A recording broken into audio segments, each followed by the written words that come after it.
atendernos, señor Lorenzo Morillas. Quisiéramos preguntarle en primer lugar si es posible erradicar la violencia, ya sea física o verbal, en el ámbito del deporte. Erradicar, lo que significa el término erradicar, a mí me parece que es prácticamente imposible. Lo mismo que en cualquier otra faceta. Hay que ir a la tolerancia cero, pero la tolerancia cero es muy difícil que se complete con una erradicación total de la violencia en espectáculos deportivos o en cualquier otro tipo de violencia. Y yo he puesto de ejemplo comparativos que son diferentes la violencia de género. Hay que tener tolerancia cero, pero es muy difícil por la propia forma de pensar de algunos individuos, pues erradicarla totalmente. Pero en fin, sí hay que caminar hacia su disminución y sobre todo, en tolerancia cero a la violencia en el deporte. Bien. La segunda sería, ¿qué tipo de medidas serían más eficaces para los clubes profesionales cuyos deportistas en plena actividad deportiva cometan conductas violentas, ya sea entre el mismo equipo, con otros jugadores o simplemente ya con el público contra aficionados?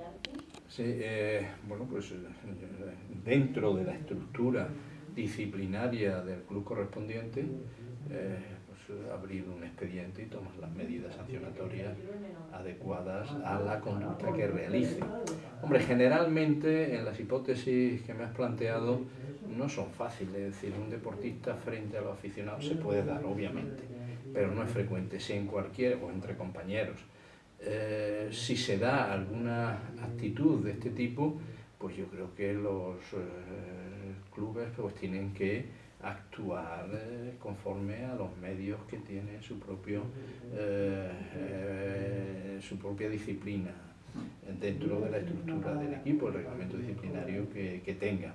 Si desborda la situación del club, pues entonces habrá aquí ya mecanismos de la propia estructura deportiva o incluso jurisdiccionales, depende de la intensidad. Yo creo que ahí habría que ser, a veces se intenta justificar actuaciones que no van tan relacionadas con el deporte, pero que son cometidas por deportistas de élite que tienen que ser un ejemplo a seguir dentro de la estructura deportiva futbolística. Pensemos en un jugador que se le ha llevado 120 por hora en su coche, etcétera, ¿no? Hombre, esto entra dentro de lo que es la propia estructura, la imagen del club es importante, pero vamos, en la cuestión de la violencia, pues actuar conforme a su reglamento disciplinario en relación a sus jugadores.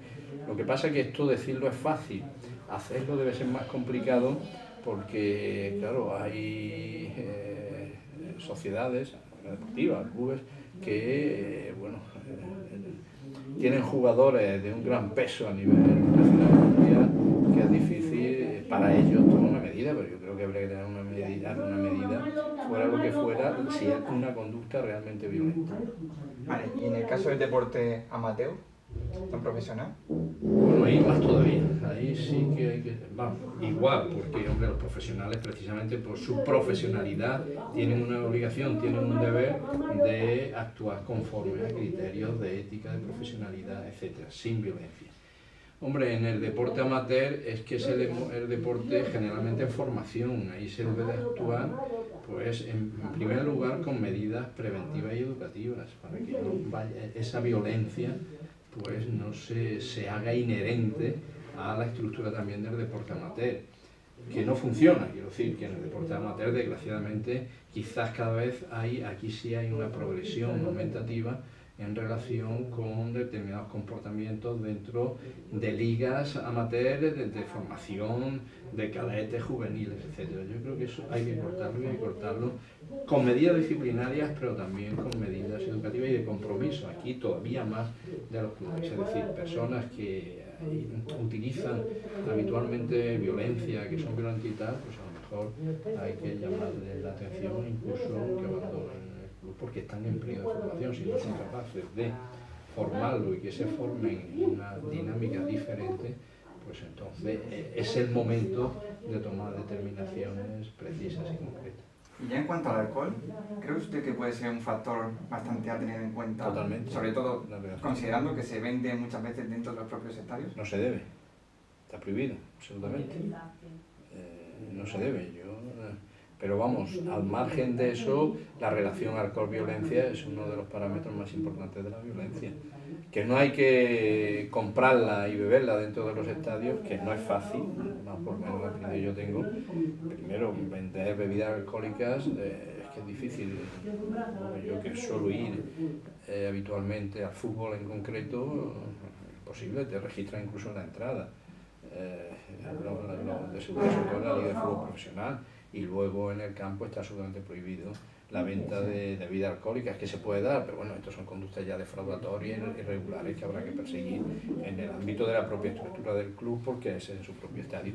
Pero el problema es ese, pero es que muchas personas van ya absolutamente bebidas, ebrias, al campo, y eso sí que es difícil evitarlo, ¿no? Ahí pues, los grupos radicales generalmente quedan 2 o 3 horas antes del partido y lo que hacen es beber y beber, evidentemente. Eso es un tema complejo. Bueno, a lo mejor en algún momento habrá que hacer pruebas de alcoholemia para evitar que puedan entrar personas absolutamente ebrias a un estadio de fútbol, lo que eso genera generalmente de violencia. Y ya por último, ¿qué papel cree usted que puede jugar el criminólogo a la hora de prevenir todo este tipo de violencia? Ya sea en la administración... Sí, yo creo que es fundamental. El papel del criminólogo en ese y en otras parcelas es absolutamente fundamental. Lo que tenemos es que concienciar la estructura de poder a los gobiernos para que vayan regulando la profesión y sobre todo tengan más campo de actuación el criminólogo en lo que es. Hay muchísimas actuaciones que están relacionadas con su formación y que sin embargo en estos momentos todavía no están lo suficientemente utilizadas desde una normativa estatal de apoyo a esta profesión de criminólogo, que está teniendo además una proyección importantísima en todas las universidades. Cada vez esto es bueno y regular, es decir, cada vez hay más criminólogos y claro, también va a haber más competitividad, pero que tenemos que abrirle, le tienen que abrir los que tienen la obligación, la responsabilidad de ellos, todos los que podemos hacer algo, tenemos que abrir el mercado de trabajo en este punto y en otros muchos.